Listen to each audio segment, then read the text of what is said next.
The morning of June 20th, 1944, aboard the carrier Zuikaku, Admiral Ozawa stood on the bridge watching the horizon where 3 of his carriers had burned the day before. 58 years old, veteran of every major carrier engagement since Pearl Harbor, he held in his hand a decoded American radio transmission that his intelligence officer had intercepted hours earlier. The message was routine, a logistics report. Carrier Essex to Pearl Harbor, requesting resupply of aviation fuel and ordnance for transit to forward operations area. Carrier Essex, one of 17. Ozawa had asked his intelligence staff to verify the count 3 times, as if repetition might change the answer. The Americans now operated 17 fleet carriers in the Pacific. 17. Japan had started the war with 6. Ozawa now commanded 4, and one of those, Zuikaku, was the last surviving carrier from the Pearl Harbor attack force. Every other carrier that had struck Hawaii was gone. Sunk at Midway, at the Coral Sea, at the Eastern Solomons, at Santa Cruz. And the Americans, who had lost carriers too, had simply built more. The realization had not come suddenly. It had accumulated across 3 years of war, each intelligence report adding another layer of understanding until the full weight of what they faced became impossible to deny.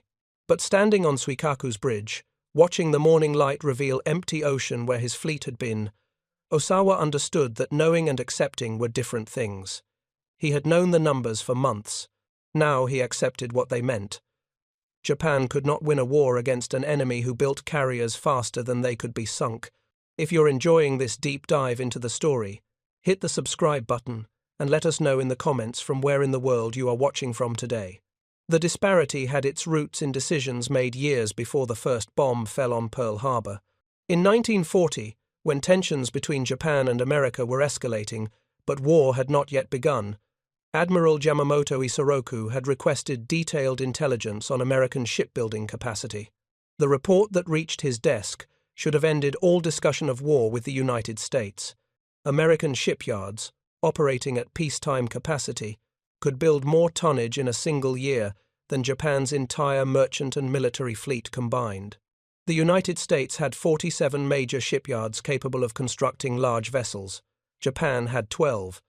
American steel production exceeded 100 million tons annually. Japan produced 7 million. Yamamoto had taken these numbers to the Naval General Staff and explained what they meant. If war came, America would build ships faster than Japan could sink them. The steel mills were already running. The workers were already trained. All America needed was a reason to mobilize, and Pearl Harbor would provide that reason. The staff, officers had listened politely and dismissed his concerns. American shipyards built cargo vessels and passenger liners. Building warships, especially aircraft carriers, required specialized facilities and expertise. It would take years for America to ramp up military production, and by then, Japan would have secured the resources of Southeast Asia and established a defensive perimeter that would be too costly to breach. Yamamoto had not argued further. He understood that the decision for war had already been made at levels above his authority. His job was no longer to prevent the conflict, but to give Japan the best possible opening, to strike hard enough that perhaps America might negotiate rather than fight to unconditional surrender. But he knew, even as he planned the Pearl Harbor attack, that he was buying time, not victory. 6 months, he had told Prime Minister Konoye. Maybe a year. After that, American industry would awaken, and when it did, the weight of their production would crush Japan. The first carrier launched after Pearl Harbor was USS Essex, commissioned in December 1942, exactly 1 year after the war began. The Japanese Naval Intelligence Section noted the launch in their reports, but the analysis was optimistic. 1 carrier. The Americans were replacing losses, yes, but slowly. Japan had lost 4 carriers at Midway in June. By December, they still had not been replaced. The Americans lost Lexington at Coral Sea, Yorktown at Midway, Wasp at Guadalcanal, Hornet at Santa Cruz. 4 carriers lost, same as Japan. And they had replaced only 1. The war of attrition seemed manageable. Then came 1943, and the intelligence reports changed. USS Yorktown, named for the carrier lost at Midway, commissioned in April. USS Intrepid in August. USS Hornet, replacing the carrier lost at Santa Cruz, in November. 3 more Essex-class carriers in a single year. And the reports from neutral sources indicated that 6 more were under construction, with keels laid for another 8. Admiral Koga Mineichi, who had assumed command of the combined fleet after Yamamoto's death, read these reports with growing unease.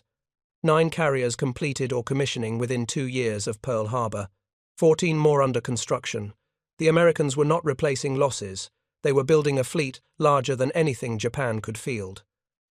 He requested verification from multiple intelligence sources. The numbers could not be correct. No nation could build that many fleet carriers that quickly. The verification came back in January 1944. The numbers were accurate. In fact, they were conservative. The Americans had authorized 24 Essex-class carriers. 24. Each displacing 27,000 tons, each capable of carrying 90 to 100 aircraft, each equipped with radar and modern fire control systems that Japanese carriers lacked. And beyond the Essex class, the Americans were building dozens of light carriers and escort carriers. The total carrier construction program would exceed 150 vessels. Koga called a conference of his senior staff officers in February 1944 aboard the battleship Musashi anchored at Truk. He spread the intelligence reports across the conference table and asked each officer to review them silently. When they finished, the room remained quiet for several minutes. Finally, Rear Admiral Fukudome Shigeru, Koga's chief of staff, spoke. "These numbers assume continuous production. Surely American industry cannot sustain this pace. Surely there are limitations we are not seeing." Koga shook his head. He had spent the previous month studying everything available about American industrial capacity. The limitations they hoped for did not exist. American automobile factories had produced 5 million cars in 1941. In 1942, those same factories produced 0 cars and produced instead tanks and aircraft and engines. The capacity had not been built during the war. It had already existed. American industry had simply redirected existing capacity from civilian to military production. The Essex-class carriers were being built using methods borrowed from cargo ship construction. Prefabricated sections, welded assembly, standardized components. The Americans had turned warship construction into an industrial process, and once the process was established, they could replicate it across multiple shipyards simultaneously. 7 different shipyards were building Essex-class carriers. Each shipyard could complete a carrier in approximately 18 months. With 7 shipyards working, the Americans could theoretically launch a new fleet carrier every 10 to 12 weeks. Commander Nakajima Chikatsu, the fleet intelligence officer, added another dimension to the picture. The Americans are also expanding their shipyard capacity. They are building new ways, new facilities, training new workers. Current production is not their maximum capacity. It is only their initial capacity. The implications settled over the conference table like a weight. Japan had started the war with 10 carriers of all types. By February 1944, they had 13, having completed 3 new carriers to replace losses. The Americans had started with 7 fleet carriers. They now had 17 and would have 30 by year's end. The numerical disparity was becoming absolute. But the numbers on paper did not fully capture what those carriers represented. Each American carrier deployed with an air group of 90 to 100 aircraft. The Japanese carriers, smaller and designed for a different tactical doctrine, carried 60 to 70 aircraft. 17 American carriers meant approximately 1,500 aircraft. Japan's 13 carriers could field perhaps 800 aircraft, and that assumed Japan could fill every carrier with a full air group, which it increasingly could not due to pilot and aircraft shortages. Admiral Ozawa, commanding the mobile fleet's carrier force, understood the mathematics better than most. He had been studying American carrier tactics since Midway. the Americans had developed a system they called the Fast Carrier Task Force. They would group 4 or 5 carriers together with supporting battleships, cruisers, and destroyers. The carriers would operate as a single unit, coordinating their air operations, combining their defensive firepower. A task force with 4 carriers could launch 200 aircraft in a single strike, could maintain continuous combat air patrols with 50 to 75 fighters, could absorb damage that would sink a single isolated carrier. Japan's carriers had always operated more independently. The tactical doctrine emphasized dispersal to avoid presenting a concentrated target. Each carrier division, usually 2 carriers, would operate semi-autonomously. It had worked well in the early war when Japanese aircraft had superior range and Japanese pilots had superior training. But by 1944, the Americans had closed the training gap and exceeded Japanese capabilities in aircraft performance. The American tactical doctrine of concentration proved superior. More carriers meant more aircraft meant overwhelming striking power, and overwhelming striking power meant that American task forces could simply crush Japanese formations through sheer weight of numbers. Ozawa had seen this firsthand at the Philippine Sea. He had commanded 9 carriers with approximately 450 aircraft. Before the battle even began, the numerical disparity had determined the outcome. Ozawa could launch every aircraft he had and still be outnumbered 2 to 1. The Americans could afford to dedicate half their aircraft to defense and still match his striking power. His aircraft had been intercepted far from the American carriers by waves of Hellcat fighters guided by radar. They had positioned their fighters perfectly, had stacked their defenses in layers, had torn his air groups apart.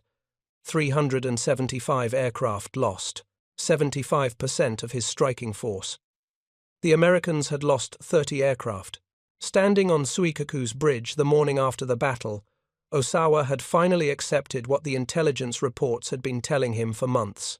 Japan could not win carrier battles against an enemy with 17 carriers. Every tactical advantage, every clever maneuver, every sacrifice by courageous pilots would mean nothing against such overwhelming material superiority. They could simply bring more carriers, launch more aircraft, absorb losses that would devastate Japanese forces, and keep coming. The intelligence officer approached with another decoded intercept. Task Force 58 to Pacific Fleet Headquarters. Request replacement aircraft to replenish losses from Philippine Sea engagement. Expect full operational capability restored within 72 hours. 72 hours. The Americans had lost 30 aircraft and would have them replaced in 3 days. Ozawa had lost 375 and would not have them replaced in 3 months, if ever.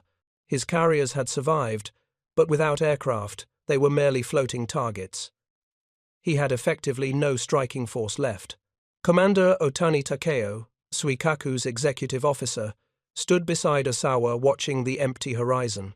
He had served on carriers since 1941, had survived Coral Sea, Eastern Solomons, Santa Cruz, and now Philippine Sea. He understood carrier operations as well as anyone in the fleet. They have too many ships, too many aircraft. Every battle costs them less than it costs us, and they can afford the cost. We cannot.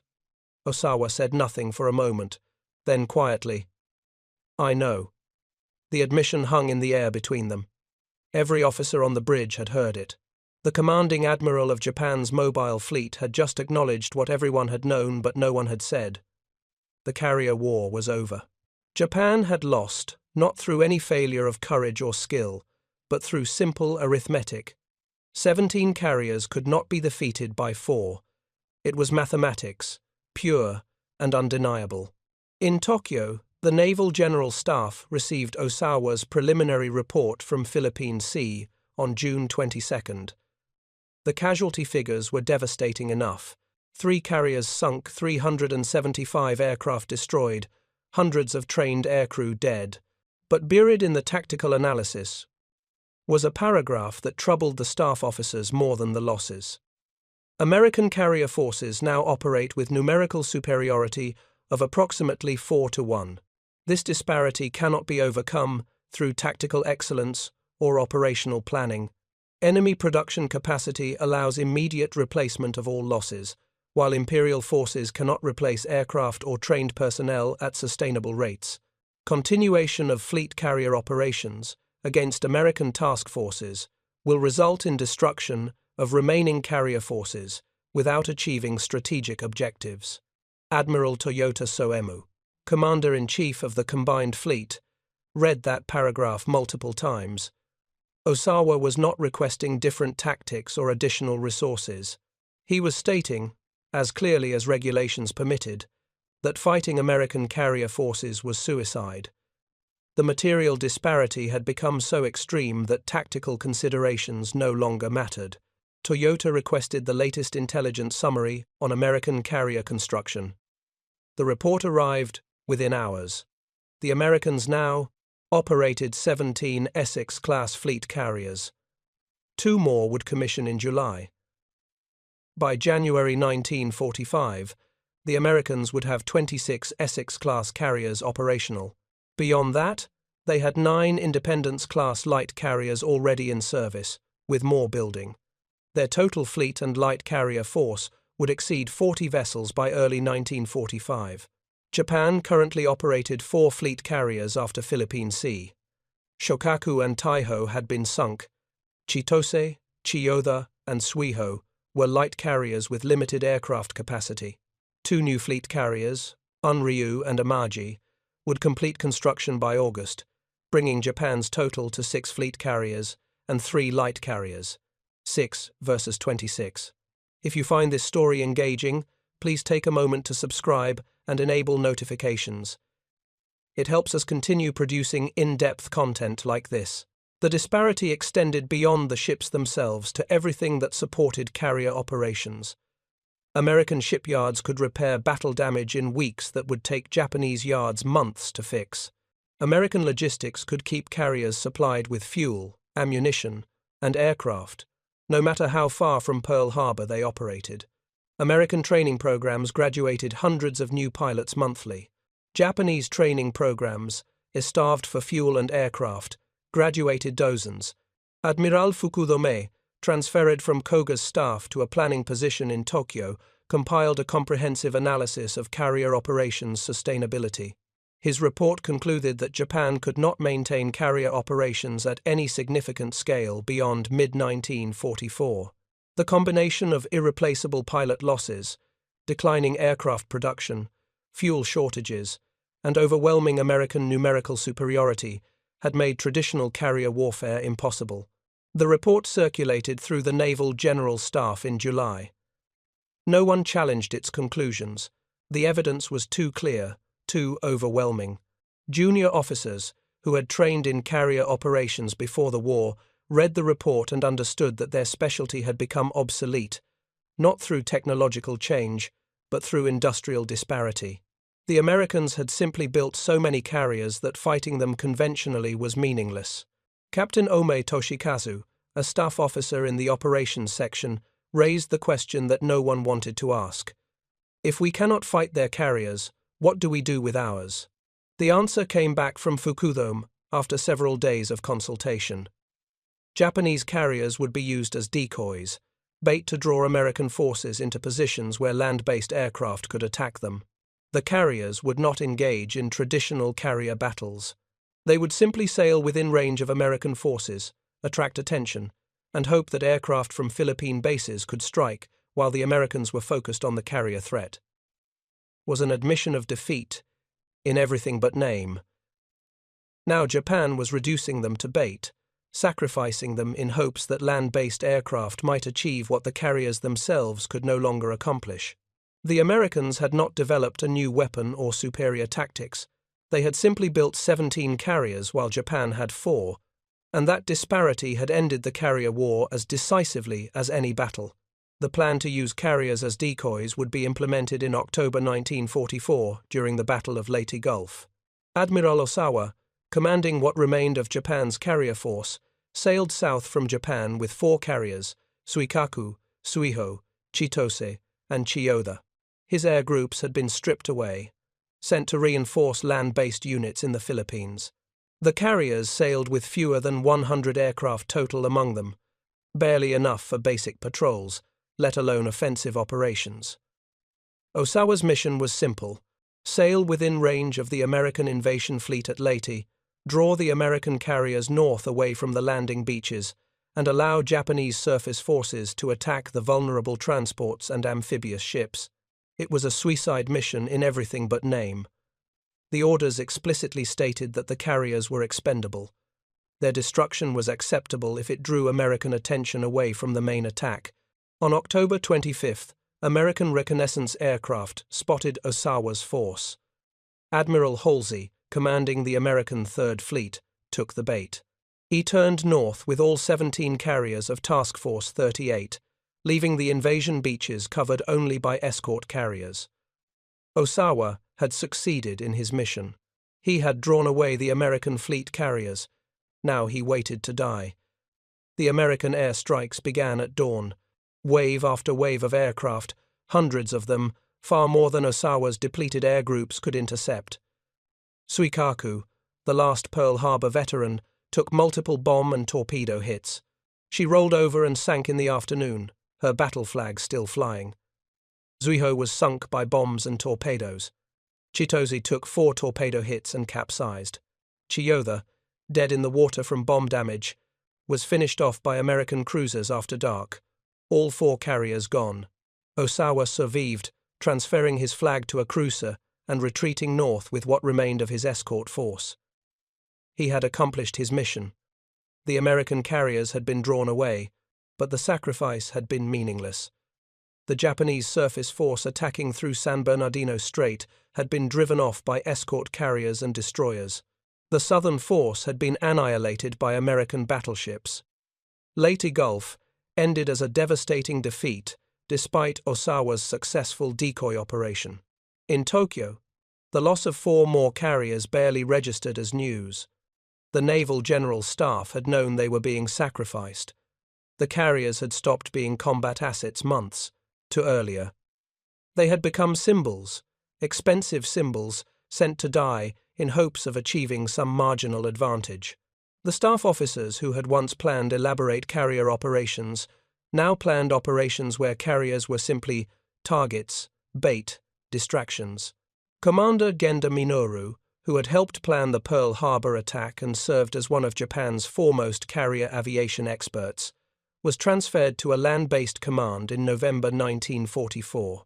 There was no more carrier aviation to plan. Japan had perhaps 2 carriers left operational, Unryu and Amaji, and neither had full air groups. Genda's expertise in carrier tactics had become irrelevant. The Americans had 17 carriers in October. By December, they had 20.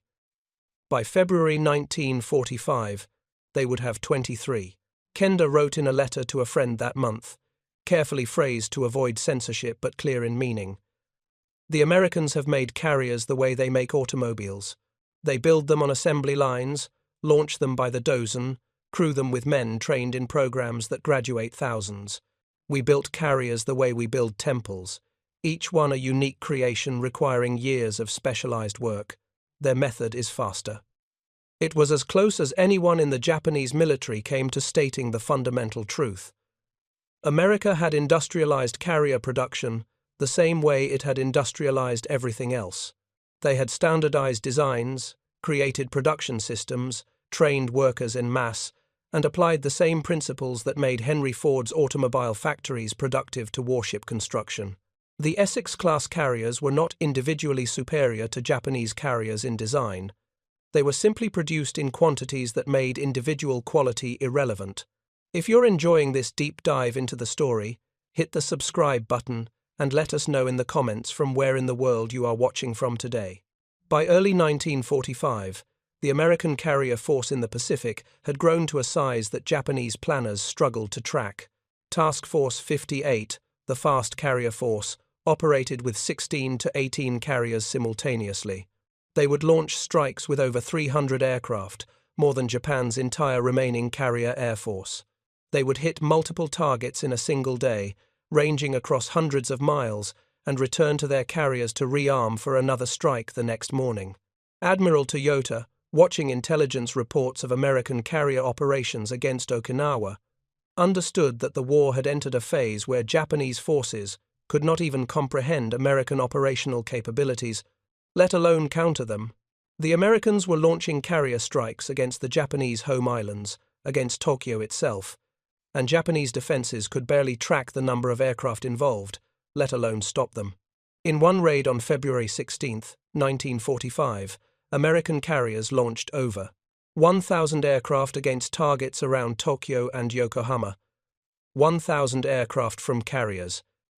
It was a number that seemed impossible. Japan's entire naval air force, including all land-based units, numbered perhaps 3,000 aircraft at that point. The Americans had launched one-third of Japan's total air strength from carriers in a single morning, and those carriers would launch similar strikes the next day and the day after that. The pilots who survived those raids returned with accounts that seemed like hallucinations. They described the sky being filled with American aircraft, endless formations of fighters and bombers extending to the horizon. They described aircraft carriers covering the ocean, so many that counting them was impossible. They described a level of material abundance that made combat feel futile. Shooting down one American aircraft meant nothing when 50 more appeared behind it. Lieutenant Sakai Saburo, one of Japan's highest-scoring fighter aces, engaged American carrier aircraft over Tokyo that day.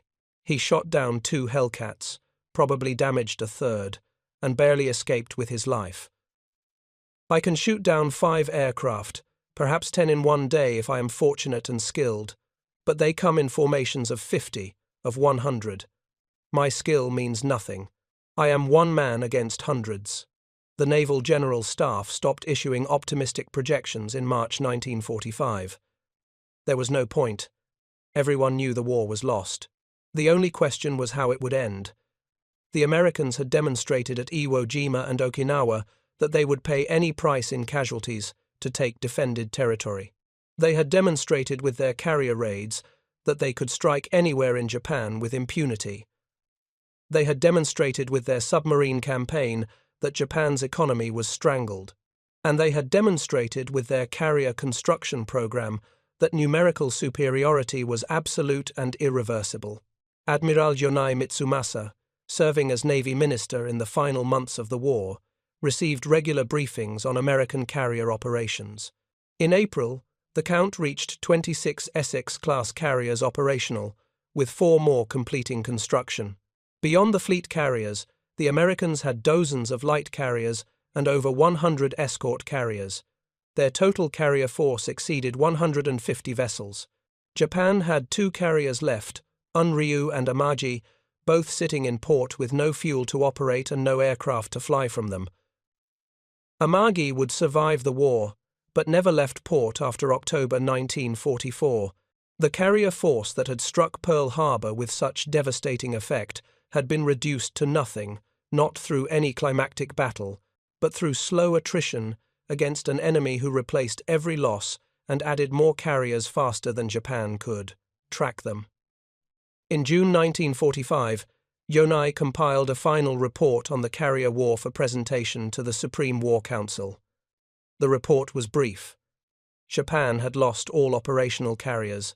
The Americans operated over 20 Essex-class fleet carriers with more commissioning monthly. The numerical disparity was approximately infinity to 0. No tactical response existed. No operational plan could change the outcome. The carrier war was over, and Japan had lost completely. The report circulated to the council members, but was never formally discussed. Everyone understood the implications. The war would end soon because continuing was pointless. Every battle was simply a delay, buying a few days or weeks before the inevitable advance continued. Admiral Ozawa, who had survived the war despite commanding carrier forces in multiple battles, was interviewed after the surrender. American interrogators asked him when he realized Japan could not win the carrier war. His answer was precise. After Philippine Sea, I knew we could not fight conventional carrier battles. We had 4 carriers, you had 17. But I knew before that, intellectually, At Midway, we lost 4 carriers. You lost 1. But within 2 years, you had built 10 new fleet carriers. We had built 4. The ratio was clear. You could build faster than we could sink. Once that became true, once your production exceeded your losses, the outcome was determined. The interrogator pressed. Why continue fighting if the outcome was determined? Ozawa was silent for a moment, then said, But I could not surrender my ships, my men, based on mathematics. We fought because we were ordered to fight, because surrender without fighting seemed dishonorable, because we hoped, against logic, that something would change. And eventually, there were no carriers left to fight with. Admiral Fukudomi, also interviewed after the war, was more direct. The Americans won the carrier war in their shipyards, not in battles. Yes, Midway was a significant defeat for Japan. Yes, Philippine Sea destroyed our remaining air groups, but the decisive factor was industrial. You built 24 Essex-class carriers. We could not have built 24 carriers if we had 20 years. You built them in 3 years. That disparity made every battle outcome predetermined. The statistics compiled after the war confirmed what Japanese admirals had known by mid-1944. The United States had commissioned 99 aircraft carriers during World War II. 17 were Essex-class fleet carriers, 9 were Independence-class light carriers. The remaining 73 were escort carriers.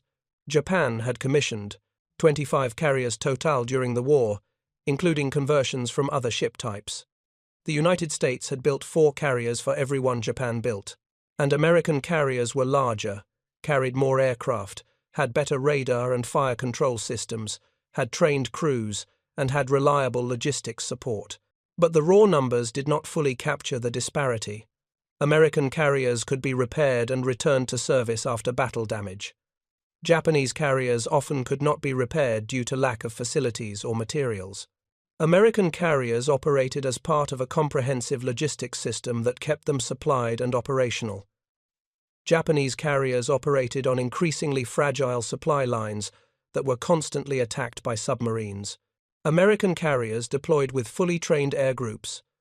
Japanese carriers by late 1944 struggled to find pilots with minimal basic training. The compound effect of these advantages made the numerical disparity even worse than simple carrier counts suggested. One American carrier was operationally worth 2 or 3 Japanese carriers by 1944, and the Americans had 17 while Japan had 4.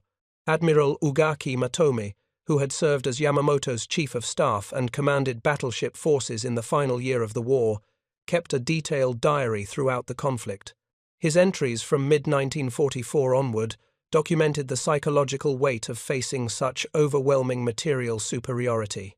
In July, after learning of yet another American carrier commissioning, he wrote, "We count their carriers and despair.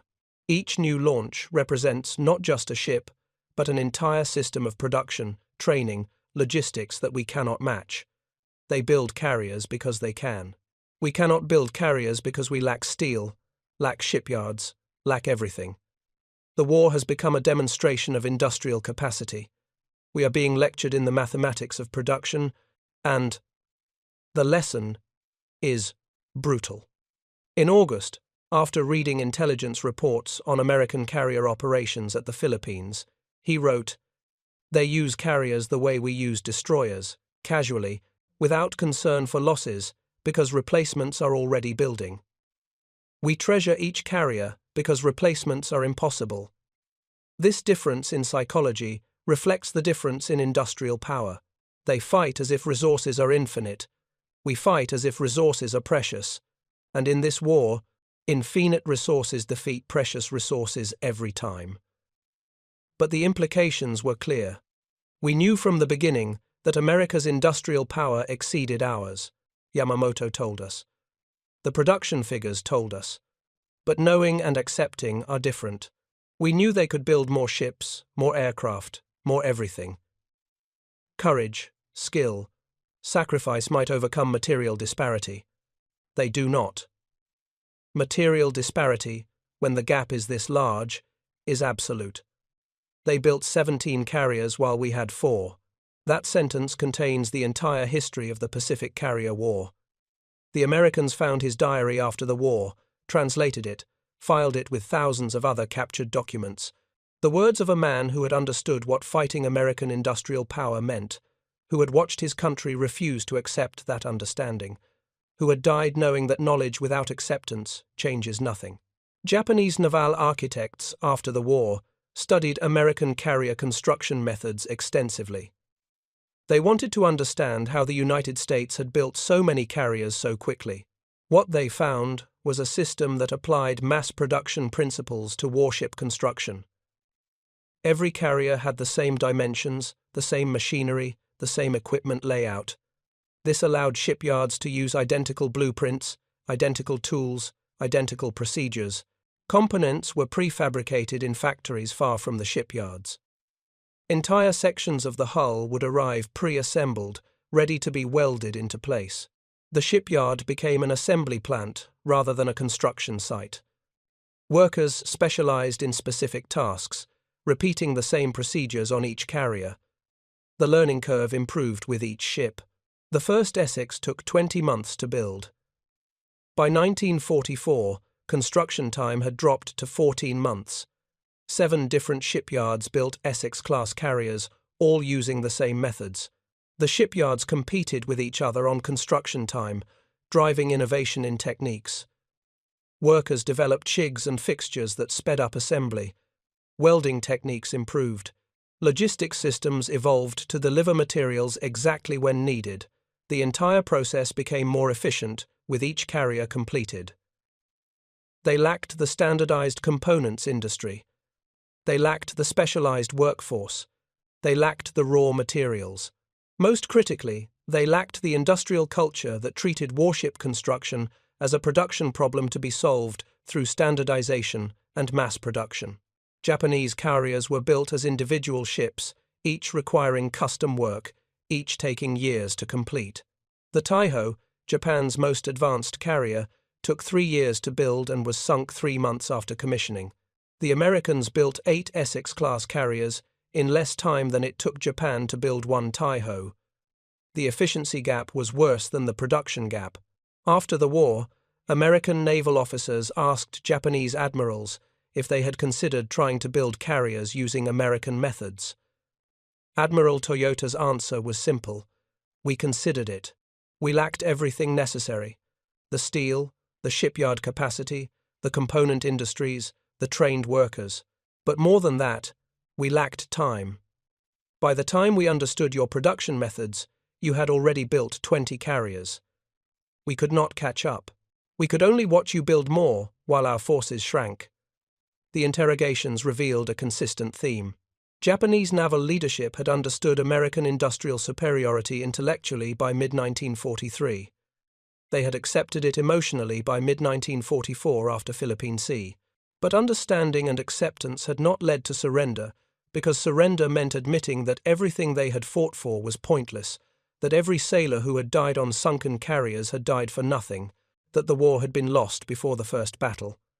Admiral Onishi Takehiro, who had organized the Kamikaze Corps, spoke of this in his final statement before committing suicide after the surrender. We knew the Americans had more carriers, more aircraft, more everything. We knew we could not win through conventional means. The kamikaze attacks were born from this knowledge.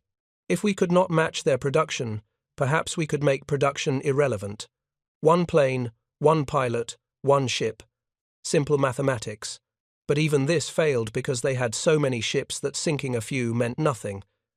They had 17 carriers. If we sank 5, they still had 12. And they would build more. There was no answer to their industrial power except to acknowledge it and surrender. We could not acknowledge it, so we kept fighting. The final accounting of the Pacific Carrier War showed numbers that Japanese admirals had tried not to believe. The United States commissioned 17 Essex-class fleet carriers by war's end, with 7 more completed after the surrender. Japan commissioned 8 fleet carriers during the war, lost all of them, and ended with 0. The Americans had commissioned 9 Independence-class light carriers. Japan had commissioned 5 light carriers. The Americans had commissioned 73 escort carriers. Japan had commissioned 12. Total carriers commissioned during the war: United States 99, Japan 25. The ratio was 4-1, but operational carriers at war's end was even more stark. United States, 99 carriers operational or completing construction. Japan, 0 operational carriers. The carrier force that had struck Pearl Harbor, that had raged across the Pacific for 6 months, that had represented Japan's primary naval striking power, had been reduced to nothing. Not through any single climactic battle, but through attrition against an enemy who built replacement carriers faster than Japan could sink them. What did Japanese admirals say when America launched 17 carriers while they had 4? They said many things in the moment. They spoke of fighting harder, of new tactics, of kamikaze attacks that might multiply effectiveness. They spoke of honor and duty and the impossibility of surrender. Interrogation rooms, in their memoirs, in their diaries, they said something simpler and more honest. They said, "We knew." Admiral Ozawa said it. Admiral Toyota said it. Admiral Fukudome said it. Admiral Ugaki wrote it in his diary before he died. We knew. We understood what 17 carriers meant against 4. We understood that you could replace losses and build more. We understood that our industrial capacity could not match yours. We understood all of this, intellectually, clearly, completely. But understanding is not enough. Understanding requires action. It requires acceptance. It requires the courage to say that the war is lost and must end before more lives are wasted. That courage was the one thing Japanese military leadership could not find. Not until the cities burned, not until the atomic bombs fell, not until the Emperor himself spoke the words that made surrender possible. They knew when America launched 17 carriers while they had 4 that the carrier war was over. They knew that every sailor who died on those 4 carriers was dying in a war that could not be won. They knew all of this. Because pride prevents wisdom. Because admitting defeat seemed harder than dying. Admiral Jonai, in his final interview before his death in 1948, was asked what single factor had decided the Pacific War. His answer came without hesitation. Industrial capacity. You built 17 fleet carriers while we had 4.